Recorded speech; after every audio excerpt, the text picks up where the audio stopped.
Salut Jeff, est-ce que tu aurais quelques conseils pour améliorer le lancer de balle au service? C'est Geoffroy.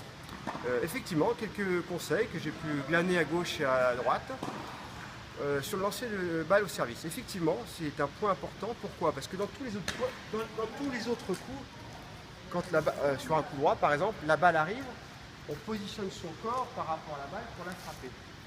Le revers, pareil, on bouge, on se place pour frapper la balle. Au service, on place la balle à l'endroit où on veut frapper son service. C'est donc important d'avoir un bon lancer de balle pour avoir un bon service. Ce qu'il faut comprendre aussi, deuxième point, à Geoffroy, c'est qu'au service, il n'y a pas de tension ni dans le bras qui lance la balle, ni dans le bras qui tient la raquette.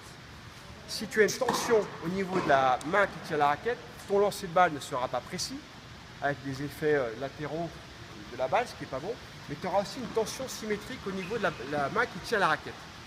Si tu as une tension au niveau de la main qui tient la raquette, tu auras une tension au niveau de la main qui lance la balle. Un bon instrument pour calculer ça, qui coûte pas cher, un gobelet en plastique. Pourquoi Geoffroy? Parce que le gobelet en plastique a deux effets. Il se déforme facilement et en plus il émet un bruit caractéristique qui permet de mesurer la moindre tension dans la balle. Je place une balle à l'intérieur, je tiens ma balle comme je tiendrais un cône et je lance ma balle à la verticale. Si j'ai la moindre tension, je le verrai tout de suite. C'est donc intéressant de travailler ce lancer de balle avec un gobelet et une balle. Deuxième astuce, Geoffroy. Quel que soit son service, il y a un point idéal où la balle doit se trouver pour pouvoir frapper sa balle. J'utilise ma raquette comme marqueur vertical. En me plaçant à l'endroit où je voudrais mettre ma balle pour la frapper, je place la raquette et en lançant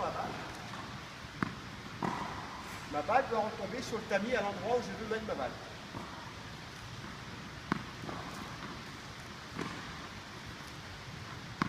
Mon tamis pour lancer de balle est plus comme ça.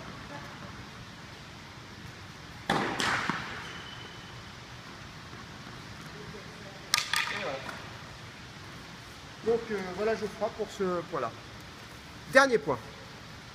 Souvent, tu as dû le voir Geoffroy en club, quand on lance la balle, les gens considèrent que le lancer de balle s'arrête au moment où on lâche la balle. Donc ça se traduit souvent par un mouvement comme ça, de la main, qui s'arrête à ce niveau-là et qui redescend. Alors que le bras doit monter, même après l'avoir lâché, à la verticale, de telle façon qu'on se retrouve dans ce qu'on appelle la position trophée, fameuse parce qu'il y a beaucoup de coupes qui sont avec des joueurs qui sont dans cette position, de telle façon que le bras soit armé et ce bras-là à la verticale. C'est très important de se retrouver dans cette position, c'est ce qui mettra de la stabilité et de la vitesse dans le service par la suite.